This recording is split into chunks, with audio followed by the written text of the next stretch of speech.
Claudia Mársico, Socrates Chorus, on the historiographical construction of the Socratic Circle.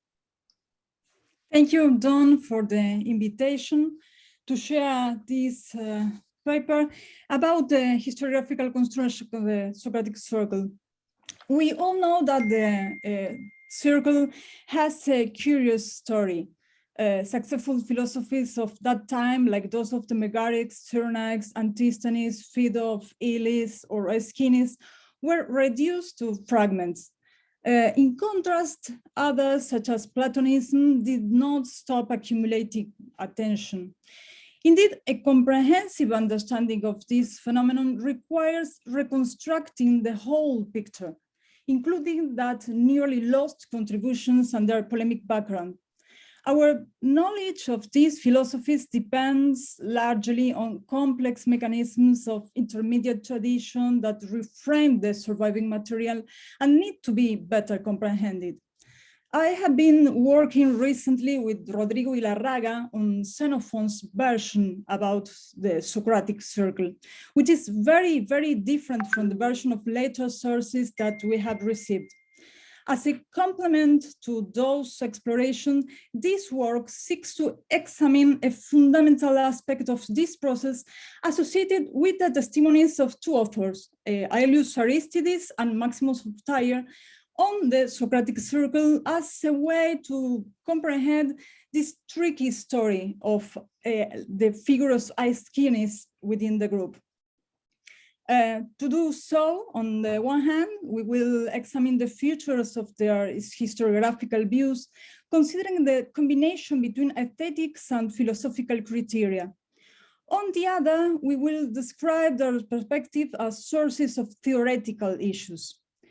This inquiry, I hope, will allow us to characterize their common points and their value in transmission. In this sense, we will explore Aristides and Maximus' role in the positive account of Aeschines' biography, opposite to another line that accuses him of being corrupt and a plagiarist. We will analyze the link in this sense with Alcibiades and the topic of conversion to philosophy. On this basis, we will assess the impact of these viewpoints on epistolographic material, especially in the Socratic letters. This review will illuminate, I believe, the relation between Aristides and Maximus and their cultural environment as a sign that shed light on a significant turn in the transmission processes that influenced our knowledge of the whole range of ancient philosophies. Let's go to the first point about these historiographical views about the Socratic Circle. Although the loss of text damaged the Socratic philosophies, this is not per se an absolute barrier, but a challenge for philological research. However, in the early 20th century, historiographical changes left them in the margins. The first integral edition was published, as we all know, in 1990, that of Gabriele Giannantoni, and the increase of studies in the area is very recent. Hence, a comprehensive analysis of the sources and transmission is still in its infancy, even though it is fundamental for understanding the surviving material as a whole. We will contribute, I hope, to this task through the study of these two authors, Aristides and Maximus' view, emphasizing that, at least in part, we owe them the general sketch of the Socratic group. Indeed, it is associated with the curious phenomenon. Many group members with significant internal differences agreed on a novel format, the Logoi Socraticoi, which transformed the literary and rhetorical tales about mythical characters into stories about Socrates' adventures. More than 300 works in a quarter of a century make up a mass of material that shaped philosophy as an autonomous discipline. The conception about the Socratic as a group was developed not in this moment, but in the Lyceum, where figures such as Demetrius of Phalerum, Neantes of Cyzicus, Phanias of Eresus, and Aristoxenus, among others, paid attention to the history of ideas. Indeed, Phanias of Eresus wrote the first work about the group when some of its protagonists were still alive. Exploration of this early period abound in controversial statements, including discussions and accusations of plagiarism, usually depicted as negative interpretation of the shared futures of these philosophies.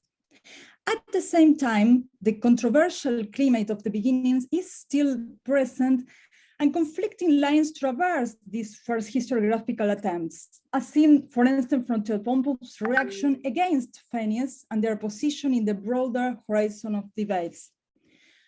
Moreover, there are indications that the processes of personalization or biographization of philosophical doctrines were already present in Phanias of Eresus, which explains the significance of the anecdotes.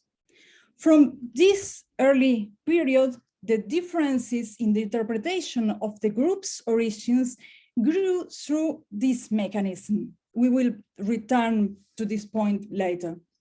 Let us note now that this early tension were the cornerstone for later historiographical processes visible in Aristides and Maximus, whose views on the Socratic group were not purely based on historical criteria, but on interests that combine aesthetic and theoretical perspective.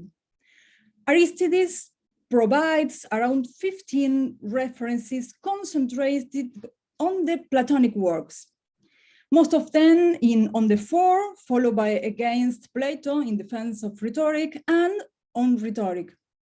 A dozen refers to Aeschines, and the rest mention Antisthenes and Xenophon, but marginally.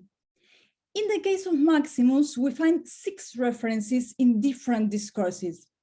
Half of them refer to Aeschines, again, 2 from the Alcibiades and 1 probably from the Specia. The others include a reference to Phaedrus Sopirus and some comments on Plato, Xenophon, and Aeschines' view concerning Socratic irony. What is so peculiar in these approaches to merit-specific study?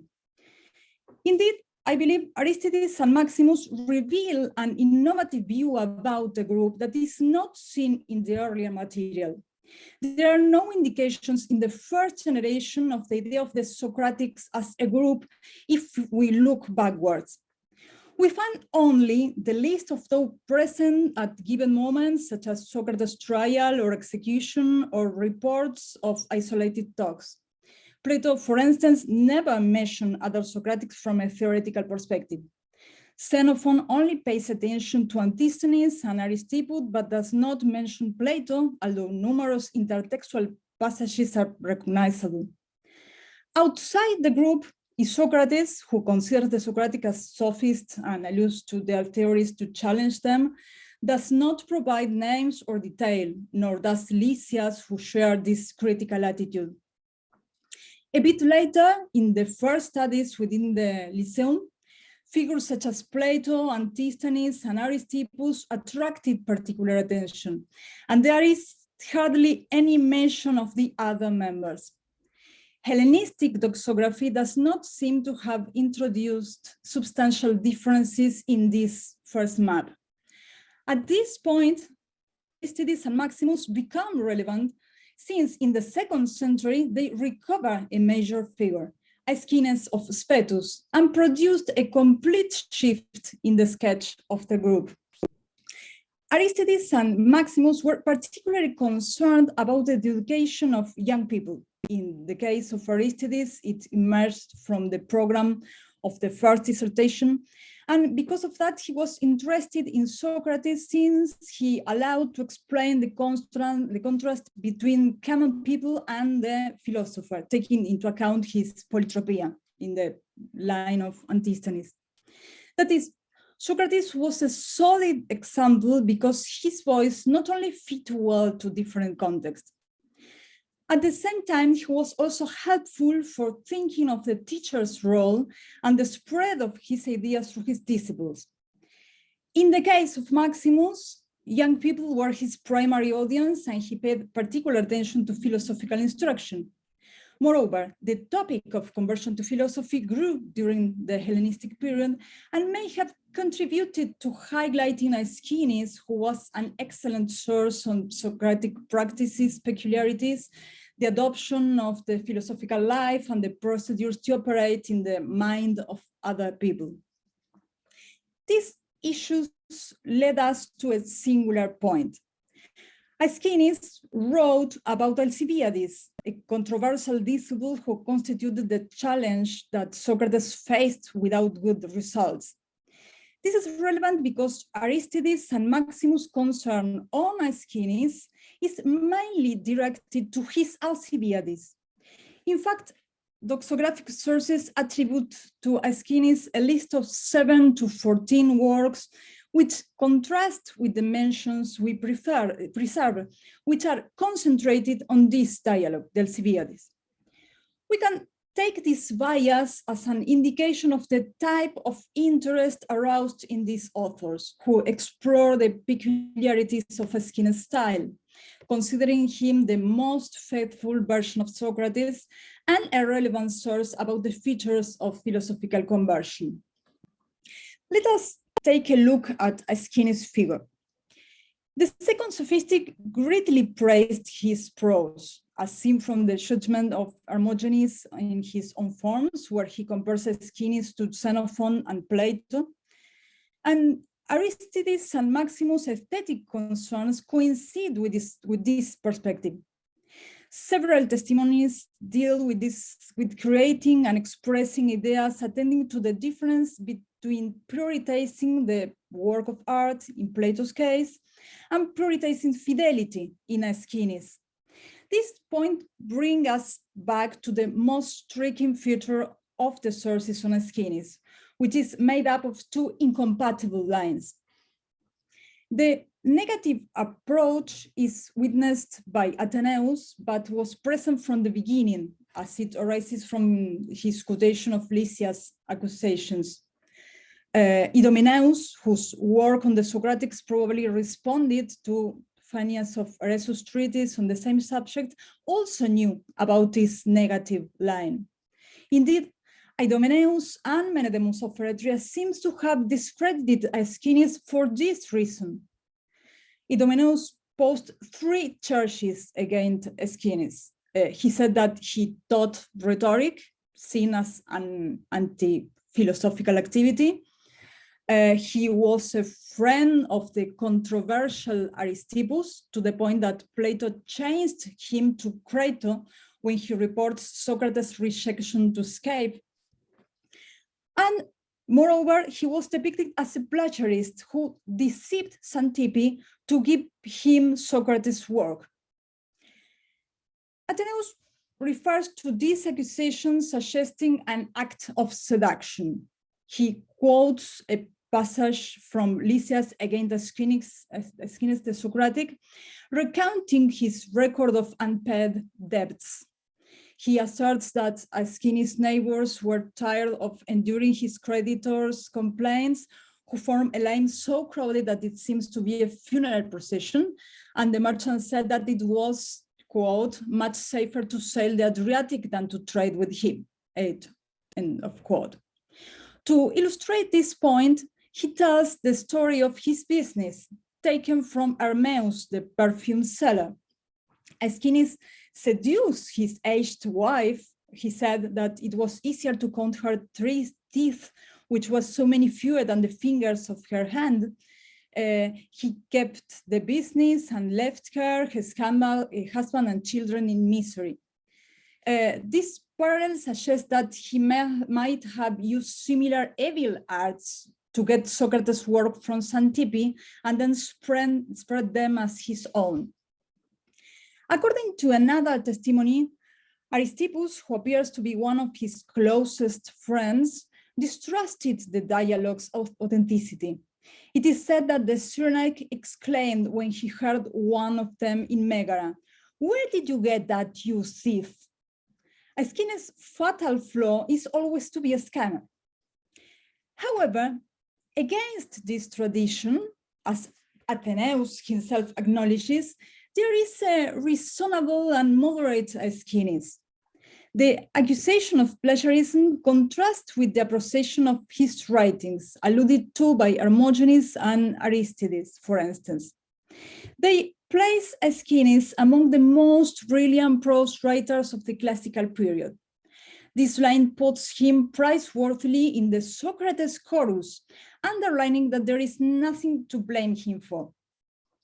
Aristides knows the negative tradition, as can be inferred from the direct mention of Lysias' accusation against Plato and Aeschines, including plagiarism, but defends him, highlighting his closeness to Socrates, which would be the origin of the misunderstanding. In his perspective, the charge has no basis, although he said that the error is not completely absurd and serves to emphasize the Socratic character of his writings. He also compares Aeschines with Plato, being careful to praise the Platonic style and rejecting the idea of placing them on equal footing. However, if what is sought is precision and fidelity, Aeschines should be preferred, since Plato's creativity obscures the transmission of Socrates' ideas. Precisely because he appreciates Plato's style, he considers that although Aeschines is inferior to Plato in some things, in others he's better. For instance, his view of rhetoric in general and of Themistocles in particular. The main task of Aristides is to restore the appreciation of classical rhetoric after Plato's blame. And this is not a minor failure, and it should be taken as a hint of overt rejection of the Platonic approach, as Trapp has indicated recently. Maximus, for his part, refers to Aeschines in the Oratio 1.9 when he rejects the whimsical link of philosophy with old age, poverty, and darkness. To this end, he recalls that Socrates may have considered that Aeschines or Antisthenes could leave a legacy which was good. Nevertheless, if Alcibiades, Critias, Critobulus, or Callias had converted to philosophy, they would have prevented Athens from extraordinary disasters. Aeschines and Alcibiades constitute two opposite models, one within private life and another within public life. Furthermore, in this positive tradition, one of them represents a successful conversion to philosophy and the other a failed case. In this sense, we find Aeschines in Plato and Xenophon's company as examples of Socrates' spokesmen, which implies that Maximus considers him, we could say, a major Socratic. Therefore, both authors recognize Aeschines as a truly representative of Socrates' legacy, able to transmit his way of teaching and his philosophy. To this end, they find relevant Aeschines' view about Alcibiades, another controversial member of the circle. The young Alcibiades frequented Socrates so that his later life of debauchery raised doubt about the ideas within the group and Socrates' capacity to teach. If these ideas were morally dubious, he had been indeed a bad influence. If they were good, but he could not transmit them, it had been a dangerous failure. In this sense, Alcibiades prompts the question about the legitimacy of philosophy and the justification of Socrates' death sentence. It is not surprising then that the Socratics have discussed his case to find different strategies to defend their master. Antisthenes, Plato, Euclid, Phaedo, and Aeschines wrote dialogues entitled Alcibiades, and even Aristippus considered the subject without hesitation. Therefore, it is not extraordinary that this interest persists in the later tradition and result crucial for Aristides and Maximus' way of understanding Aeschines' contribution. Indeed, Aeschines' perspective on his controversial fellow is an excellent source of information about himself as a problematic disciple. In the negative lecture, Aeschines and Alcibiades form a striking pair where the first is a sort of phantasmatic double of the politician. To take a distance from that view, the criticism against Alcibiades reinforces Aeschines' positive outlook and offers useful theoretical elements to understand the process of conversion to philosophy. Aristides provides 6 of the 18 testimonies we have from Aeschines Alcibiades, a lot, which are, together with some papyri and Maximus references, the essential sources. 4 of them belong to Plato in the defense of the 4. The first is a long quotation where Themistocles is mentioned to compare Plato's criticism and Aeschines' praise of that figure. The other 3 passages belong to the assessment of Pericles and keep the same line so that they complement and clarify Aristides' perspective. He considers that Plato is inconsistent and harmful when he makes Socrates blame Pericles before Alcibiades, in the face of Alcibiades, because, quote, he slandered a kinsman and guardian, end of quote. And it was inappropriate to revile his uncle, even if he knew some bad things about him. Alcibiades' more severe fault, which made his conversion to philosophy impossible, was his arrogance, and the attack on authority can only aggravate it. Aeschines' portrait of Socrates is more skillful than Plato's. He praises Themistocles to arouse his jealousy, to excite the desire for emulation, and thus to break down the barriers that prevent him from understanding his state of ignorance. He produces a shock. He says he compels him to weep with his head on his knees, having become disheartened because he had not even nearly prepared himself like Themistocles. He will not have lasting success, but it is enough to show Alcibiades that a better life is possible. Against Plato, Aristides refers to Aeschines Alcibiades twice.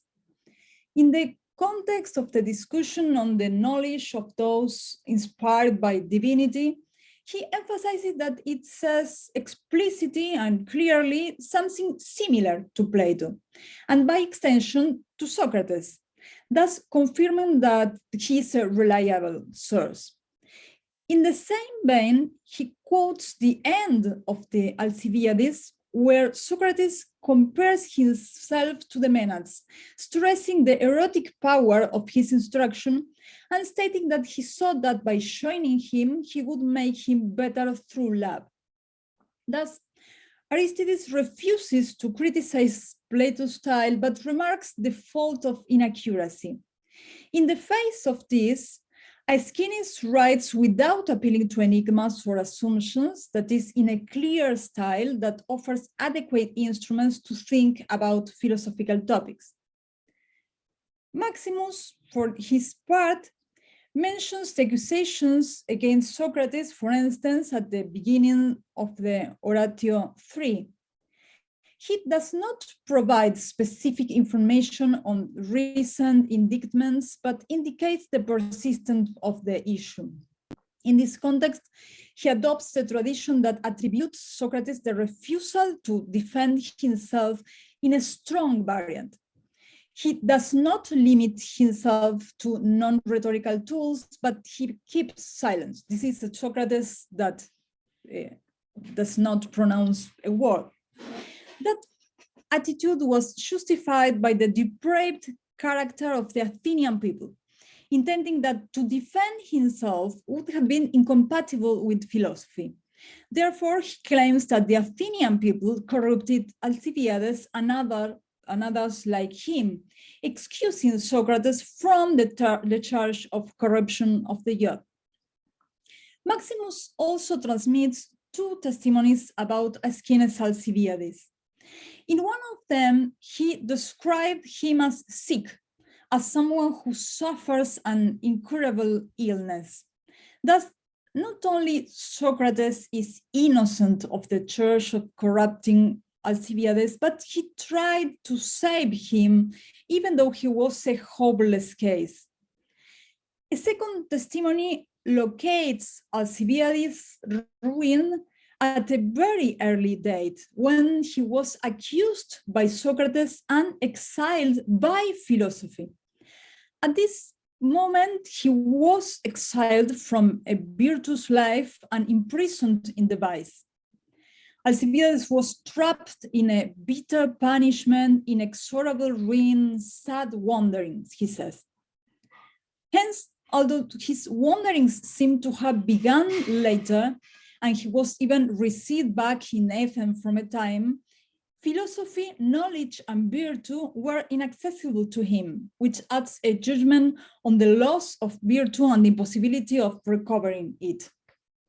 In both cases, the approaches seek to highlight the differences between Aeschines and Alcibiades, showing that Aeschines negatively valued behaviors that were far from virtue, and also stressing Socrates' positive intentions regarding the ungovernable nature of that young man. In this way, the force of Socrates' failure, whose actions appear to be guided by divinity, is lessened, linking conversion to philosophy with openness to the religious realm.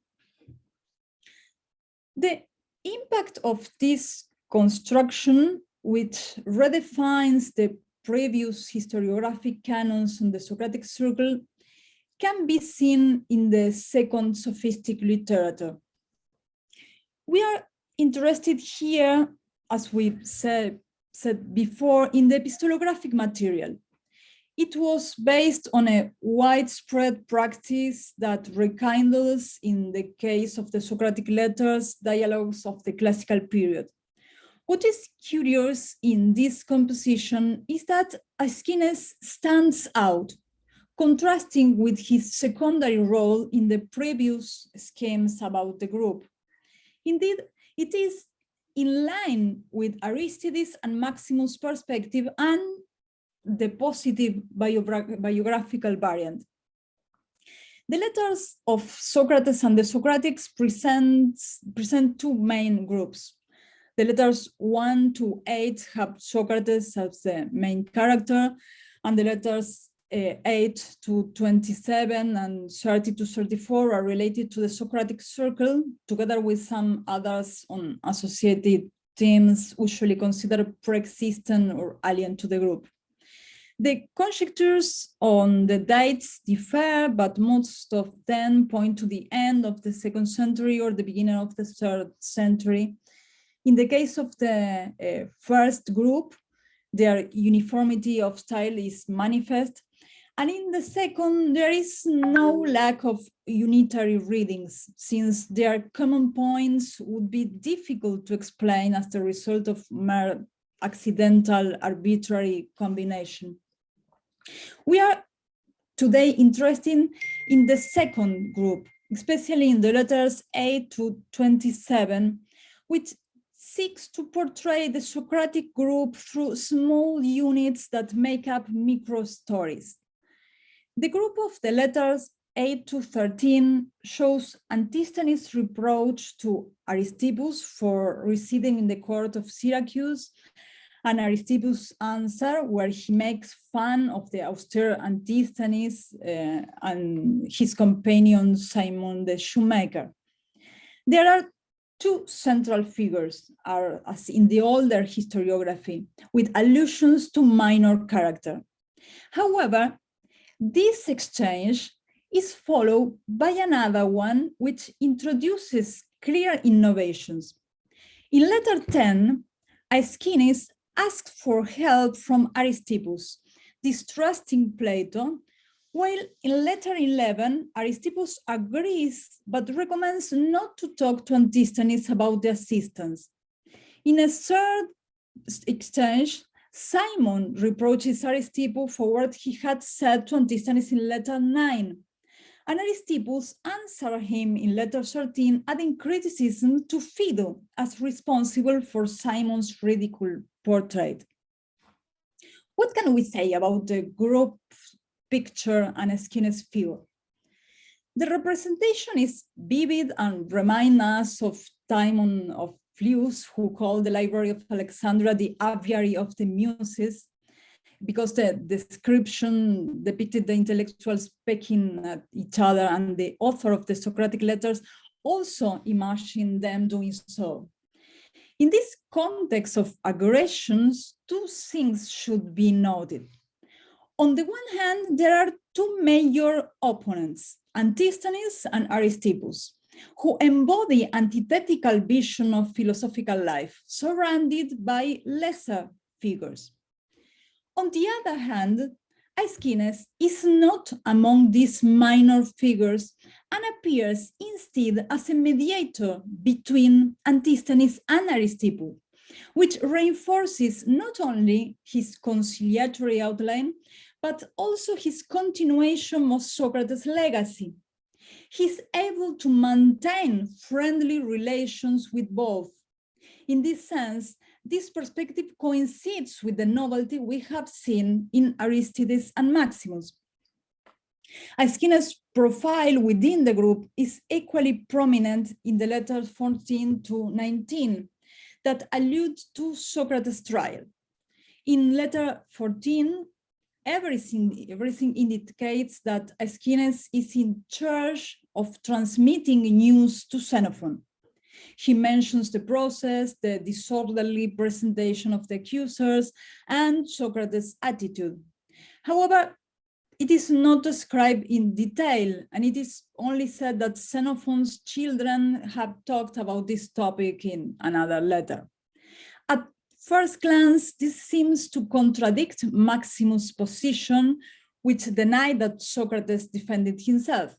Still, having taken Xenophon as a character who wrote a defense on Socrates, the silence would have been puzzling. In the face of this, the lack of detailed description escapes the problem, leaving open other possibilities. This letter is followed by a reply from Xenophon in the letter 15, where he offers help and mocks Plato's overloaded writings along the lines of Aristides and Maximus' suggestions and the anonymous treatise on rhetoric, where he is accused of being too poetic. Aeschines is also a protagonist in letter 16. He is in contact with Aristippus and informs him about the group's departure from Athens. Likewise, in letter 17, he narrates to Euthydemus the death sentence of Anytus and Meletus when the Athenians regretted Socrates' execution. With the same structure, letter 18 portrays Xenophon calling his companions to Sparta. And in letter 19, he invites Aeschines especially. That is, he preserves the connection amongst the members of the Socratic Circle. As a sort of direct heir of Socrates, he is in charge of maintaining the cohesion as the master did before. It is not a matter of leadership, but of care for the bonds that kept very different characters united. This view brings us to letter 21, from Aeschines to Xantippe. He's depicted taking care for her support and comforting her in a relation without double standards. No doubt it reacts to the negative line that portrayed Aeschines taking advantage of the widow to attain Socrates' writings. At this point, it is clear that the author of this letter adopts the positive version we observed in Aristides and Maximus, which is also reinforced in letter 22 and 23. There we find again Aeschines' protagonism together with an overt rejection of the charge of plagiarism. Aeschines writes to Cebes and Simmias to thank them for their gifts and tell them about his life in Sicily, which lagged behind Plato's fame, suggesting that there were other Socratics there. In letter 23, on the other hand, he refers to the court by relating Aristippus' help to enter the court, allowing him to show his Alcibiades to Dionysius, unlike Plato, who ignored him.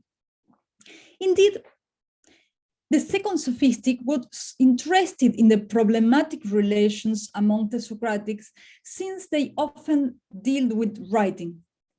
In this realm, two figures are put in the foreground, Xenophon and Aeschines. Letter 15 reinforces this view when Xenophon tells the group, quote, "You do well with Aeschines among you to write to me. It really seems that we have to write that Socrates said and did," end of quote, which places Aeschines as a reference and as the driving force behind the task of writing Socratic dialogues. This idea is not intended to be novel, since immediately afterwards it is said that Plato was already circulating his works. If so, it outlines the idea awakened in some of his friends about the need to build a counter-narrative. Indeed, letter 15 shows Xenophon as someone respectful of other versions. He stresses that he will not attack the Platonic works as false, but will limit himself to say that he never heard something like that. In any case, the accusation of poetic excess is enough to indicate that the author of the letter suggests that Xenophon wanted to offer an alternative view of Socrates far from the Platonic perspective.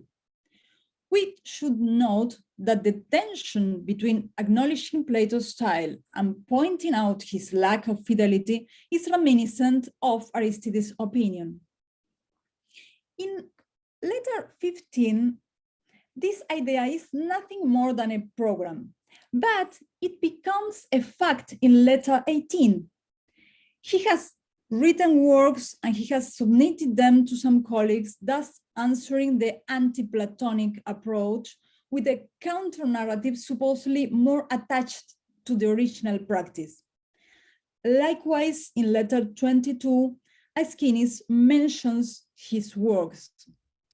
As we can see, the fictional letters take sides in the historiographic disputes and support Aeschines as a central figure, following Aristides and Maximus' innovation, which can be considered as an indication of the impact of their approaches. Let us add to this horizon a piece of suggestive evidence related to letter 23. Aeschines reports that when he managed to enter the court, he showed his Alcibiades to the king. It should be noted that this dialogue by Aeschines is the only work that is mentioned with a title in all the letters, which seems to agree not only with the general interest that Aristides and Maximus had on Aeschines, but also with the preeminence they give to the Alcibiades. The negative portrait of Plato, together with the relevance of Aeschines and Xenophon, highlights the idea of an alternative view about the classical period. If so, the historiographical and literary tradition represented by Aristides and Maximus had a significant impact over the intellectual context of the letters. In sum, the historiography on the Socratic group was controversial from the outset.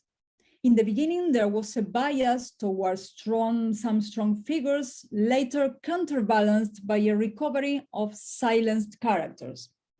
Regarding Aeschines, there was a very negative line followed by a reinterpretation of the criticism as closeness to Socrates. This change may be associated with the idea of faithful historiographical reflection and a new kind of concern for philosophical conversion, which is a significant subject in Aristides and Maximus. The attention to Aeschines' Alcibiades is part of this outline.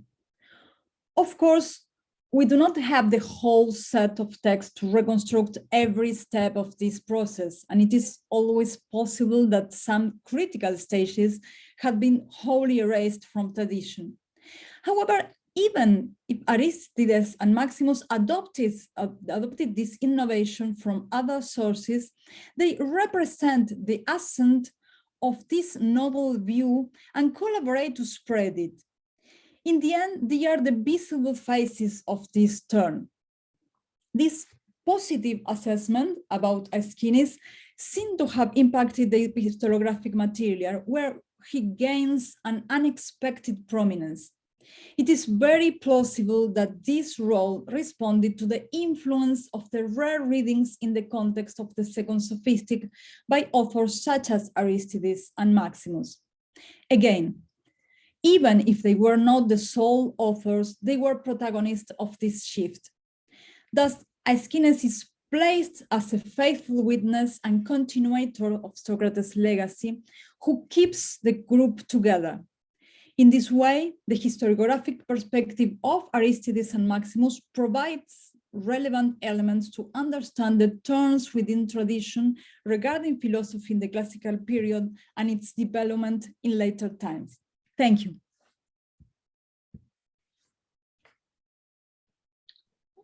Thank you very much. I'll clap on behalf of all of those muted, as I often do.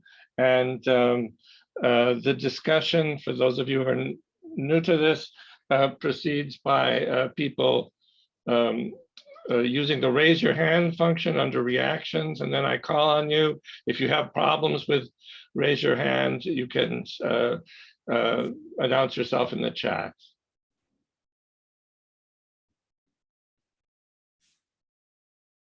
So I invite comments and questions.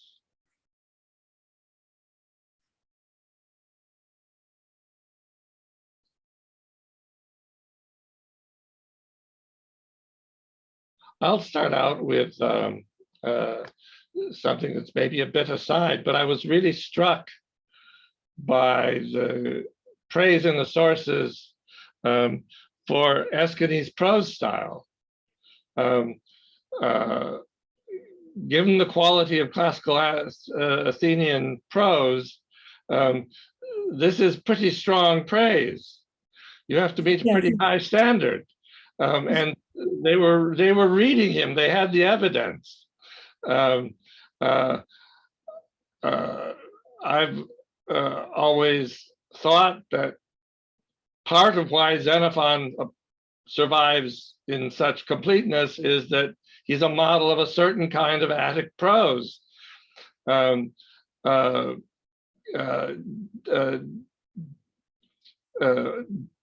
What do you think about this judgment? Can we tell from is there enough original prose in direct quotation for us to make any judgment about this judgment about his prose style, or is it too much just testimony, so we can't tell what the prose style of this man was like? In the case of Aristides and Maximus, they have a strong preference for clear statements. They praise Plato a lot, but the accusation of being too poetic, it's very usual. It's a prose that sometimes it's an obstacle to make philosophy really easy to understand, especially for the kind of audiences that Aristides and Maximus have in mind. They try to explain that, as in the case of other schools, I usually compare this idea that we find in Neoplatonism, that some kind of works are for beginners and for others it is necessary to wait to the greater maturity. In the case of Aristides and Maximus, there is a problem with Plato that makes things too obscure, and in this sense, Aeschines seemed to have been better The problem is that we only have some short fragments. It is difficult to comprehend or to make a judgment about this judgment because You just don't have the evidence. yes, the evidence is too scarce.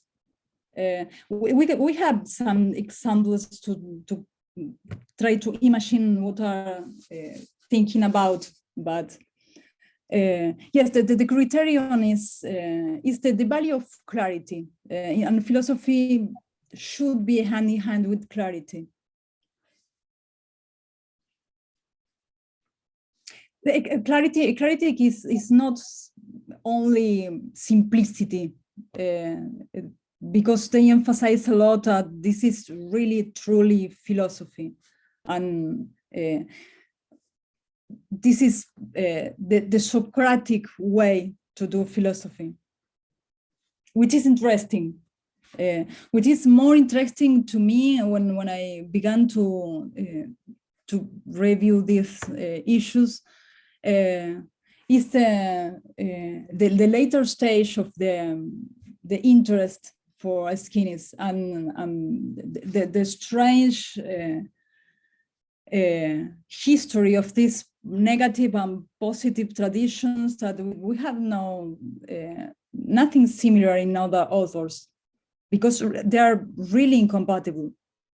In one of them, he is the real heir of Socrates, moderate, reasonable, and a true philosopher. And in the other is a thief, a scammer, a plagiarist, and something horrible, somebody horrible. People run out from Aeschines. William Strigo.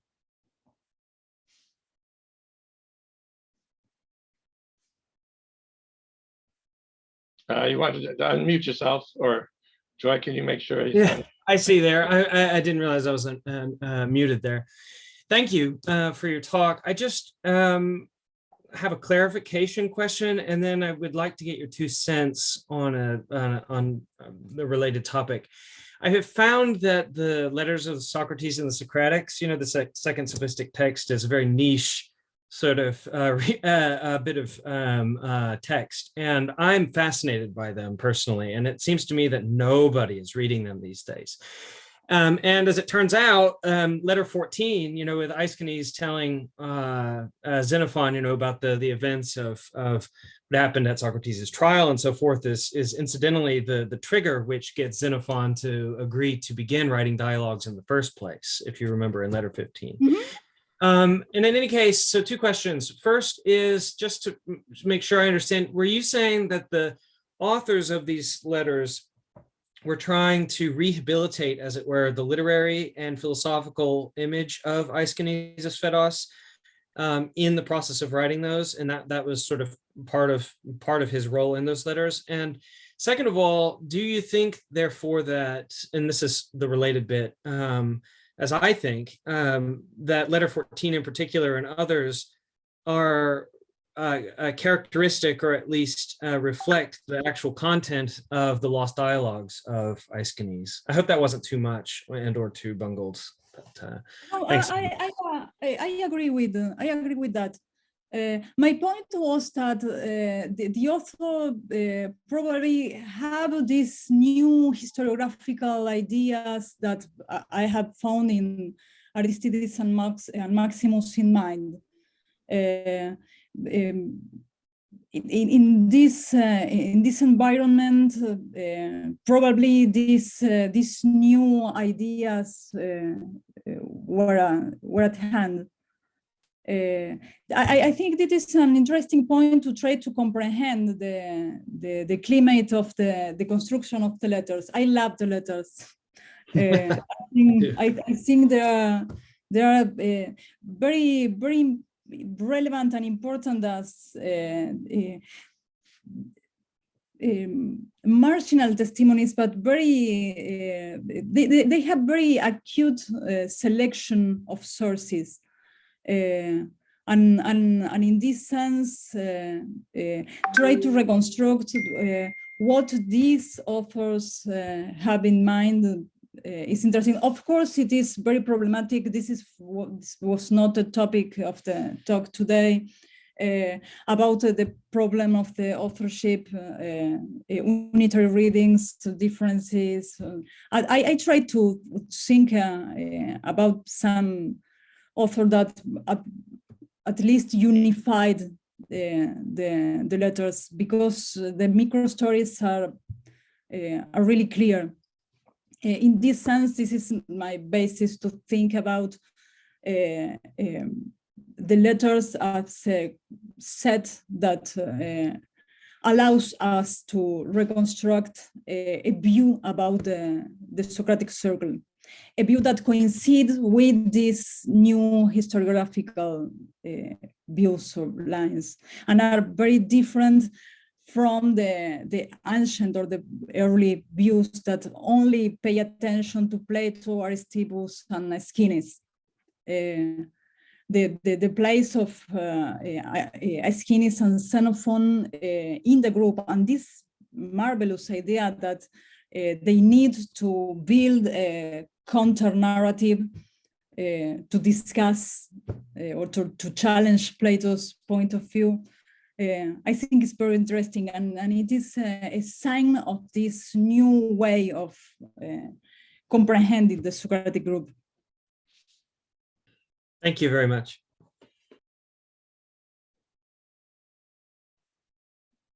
Mariana? Hello, the name is Mariana. Never mind. Okay, good. Hi, Mariana. Hello, Claudia. That was a very lovely talk, and I enjoyed it very much. I must say, Aeschines is my favorite among the minor Socratics, and I think it's a great shame that we have so little of him, because I think he was a wonderful author. But I was looking at some other attestations and let's say testimonies on Aeschines, and there is one belonging to Cicero. So Cicero read him in the 1st century BC, and my impression was that he was always actually read and always appreciated, not only for his style, but for his faithfulness to Socrates. So I was trying very hard, but I couldn't in the end make it to remember the papyrus. Do you remember which period the papyrus is from? The one that has big chunks of Alcibiades. Is it Roman or is it Hellenistic? It is usually located later. Roman. But yes, I see your point. But I was not trying to say that Aeschines was absent from earlier historiography. Of course, if in the 2nd century the works were circulating, there was some interest in Aeschines. My view has to do with the historiographical view in general, because what I find in the earlier view is an association of theoretical position only with Antisthenes and Aristides as two opponents, the great opponents, the two faces of the heritage of Socrates, and all the others are secondary figures. Even in Cicero, I do not. I find recognition of Aeschines, but not a recognition of Aeschines as a major figure. Do you think that has to do with the fact that he didn't found a school? So there was no school? Of course. This point and the other point is the negative line, this negative tradition. I have another hypothesis about the early position of Aeschines. Why Aeschines was never taken of a major figure in the 1st generation. For instance, Xenophon does not mention him, never. It's totally absent. I think that it is perhaps in the same group of the the suspicious, the doubtful, the bad disciples. He's too close to Alcibiades or even to Plato and his complicated family with political issues. And in this sense, I think Xenophon prefers to silence Aeschines totally. Could be. Thank you very much. Thank you. Some centuries later, it is easier to recover. Exactly. Thank you.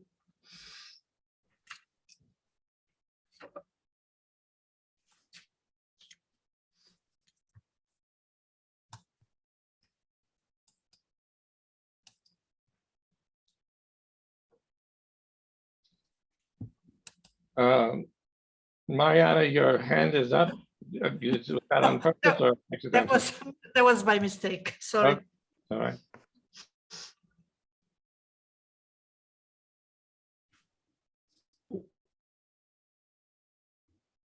Well, if I could turn to William again. Okay, great. Hi, sorry, I just was chiming in because nobody was saying it on that last bit on the Xenophon, not ever once mentioning Aeschines.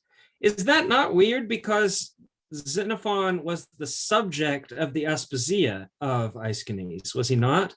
Like the love life, as it were, Xenophon, how to get along with your wife was the very subject of Aeschines' most famous dialogue in antiquity, the Aspasia. Am I correct about that? I mean, was he miffed? Was he upset? And he therefore excluded discussions of Aeschines, or I don't know. I just thought that was interesting. I didn't realize that Aeschines never showed up in the texts of Xenophon. That's all I had to say. Yes, maybe. Yes, it's a very interesting and tricky issue. Why the Socratics does not mention each other? The case of Plato is also amazing. There are very few mention of his fellow companions. No. And yet they're best friends in the letters, as you were saying, as well. Yes.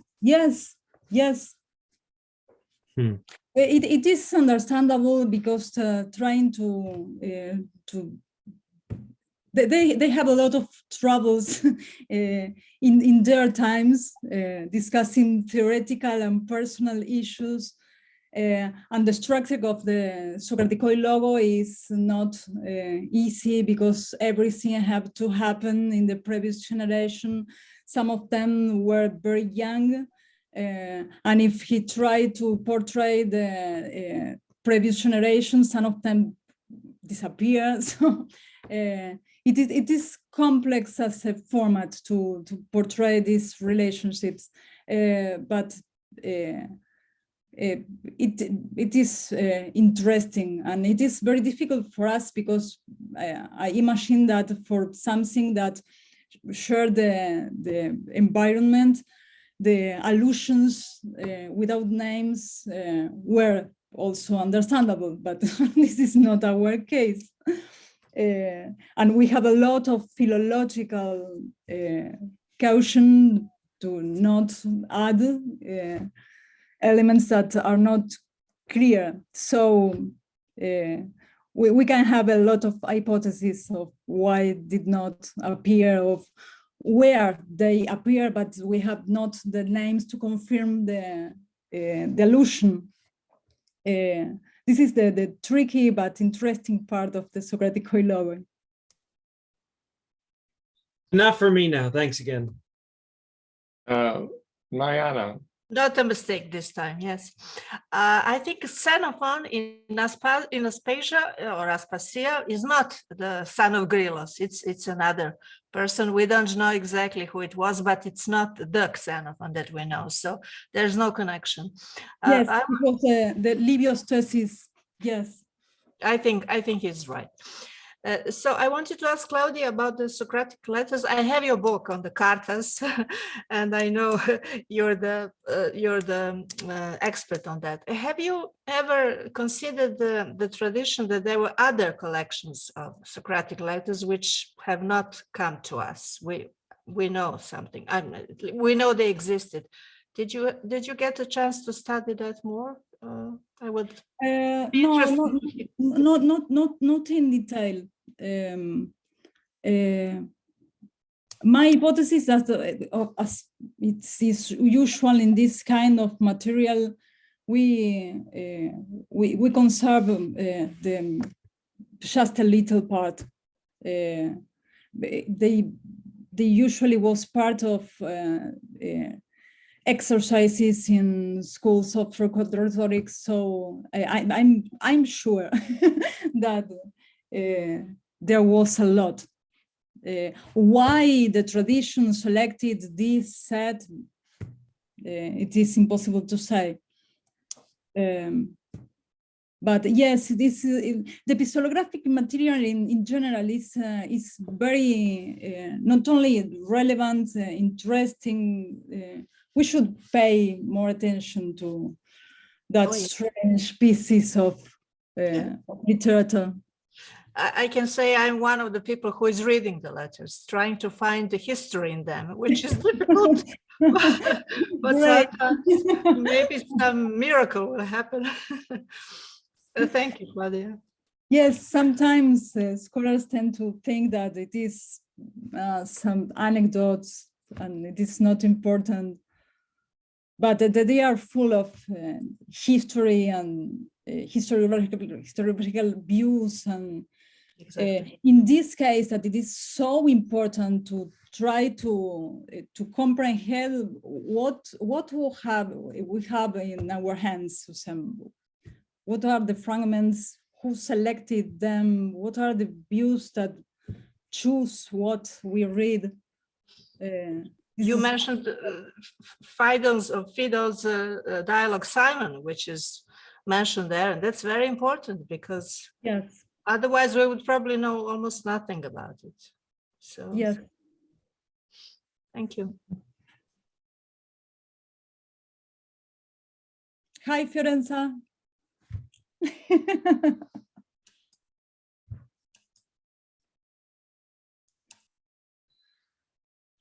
Thank you very much, and I did appreciate it very much. But for me it is rather difficult to speak in English.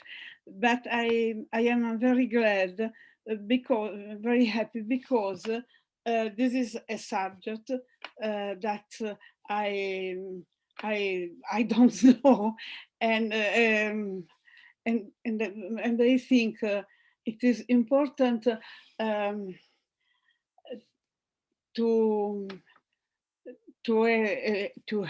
know how the tradition about the Socratic Circle was made, and I think it is important, as you said, to study the epistolography, and I never read them, but now I understand they are very important for allowing us to understand how the tradition about Socratics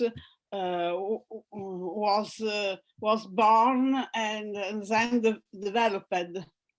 So I am very happy because this evening I learned a lot, and I will write to you because I will ask you some bibliography about this. Thank you much. Someone has reminded me that we can take advantage of the fact that we have a cosmopolitan speaker, and people are free to ask questions in languages other than in English if they're not so comfortable with English. My motto, those of you who've been with me at international conferences know that my motto about these sorts of things is "Parliamo una insalata mista delle lingue." So as long as the speaker can understand what the language you're asking your question in, please, I do invite you to ask your question in a language you're more comfortable with than English. But David Murphy. Thank you so much for your presentation, Claudia, and you make me eager to go back to the letters and read them more seriously and in sequence. But my question is whether you've come across the thesis of Pietro Cobetto Gigia that the so-called fourth oration of Aeschines against Alcibiades was possibly written by Aeschines.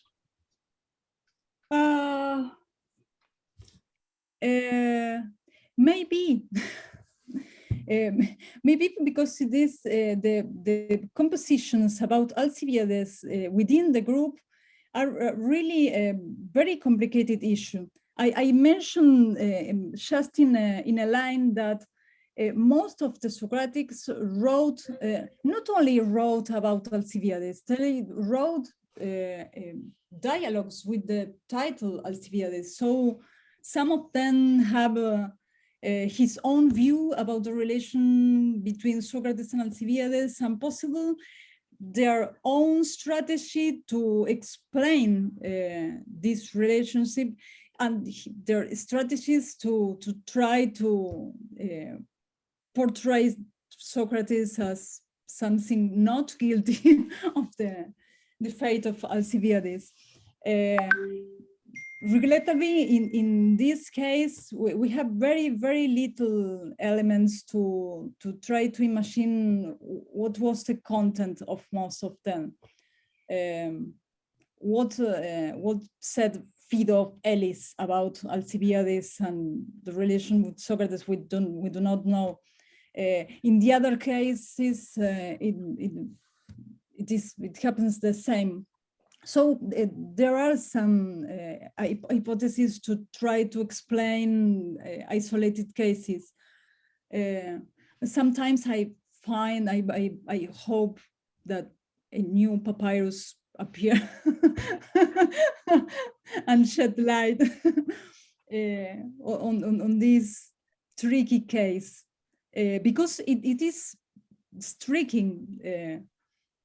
There are a lot of Alcibiades. We usually, as a young students, begin discussing about the two dialogues in Plato, and then you realize that there was not only a lot of other Socratic dialogues, but there was within this group a lot of Alcibiades. It is a crazy thing. It is difficult in this state of affairs to say that a hypothesis function or does not function. I used to choose the position of highlight the complexity of the problem, where we have some very few very tiny perspective in this case. So I do not agree with the full explanations about what happens with one author and the other, because I see a very more complex universe of positions, and in this problem I used to tend to underline the phenomenon itself of a lot of people trying to indicate that they have a problem with that. So Alcibiades is a real problem, not only for Socrates, but for the Socratics of the whole. If the Socratic philosophy merits to be transmitted, Alcibiades must be explained. Why Alcibiades was close to Socrates and then do what they did. This is the more interesting phenomenon. Then if we have an hypothesis to try to explain the relation between one dialogue or another, I have done so, working with Plato's Alcibiades and Aeschines' Alcibiades, of course, it's very interesting. But there are local hypotheses of a major phenomenon.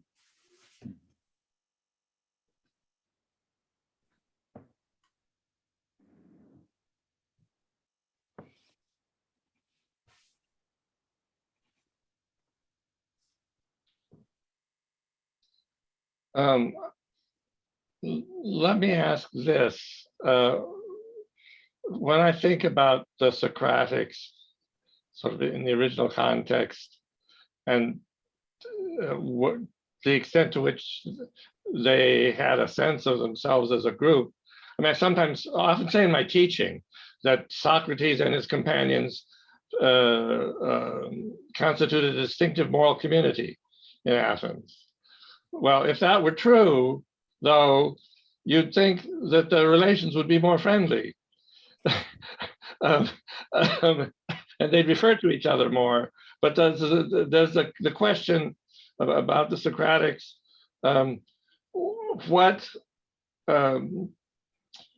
do they have in common that contrasts them with the larger group outside? And Plato wants to make them contrast with the sophists. In your later sources that you've been talking about, is there a feature that they have that makes them a group by sharing it? I think it is clear they were not friends.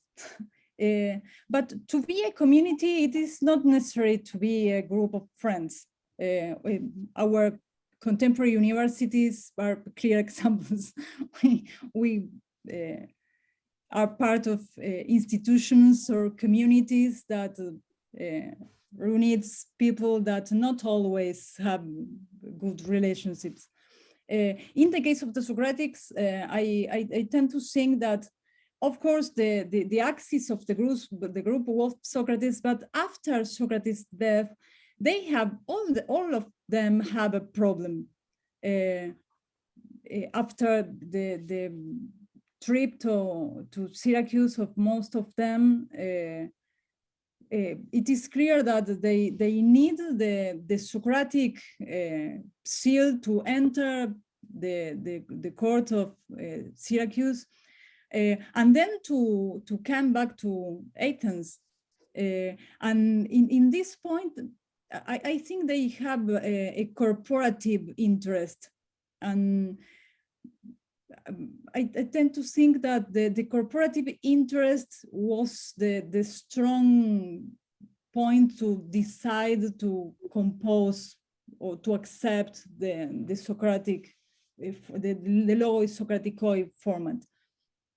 In this sense, it is possible that they hate each other, as in the case, some anecdotes are clear.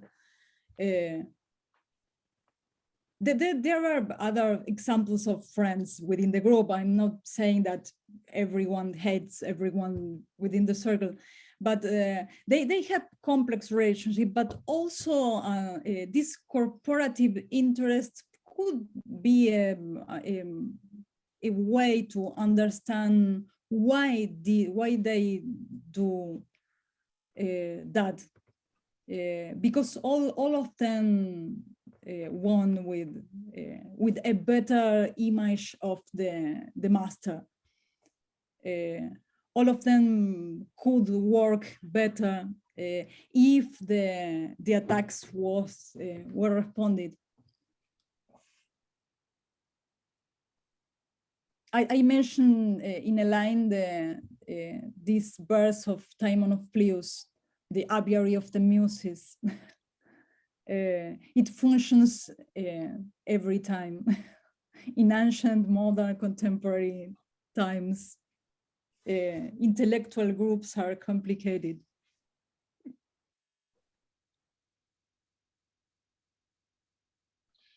All right, yeah.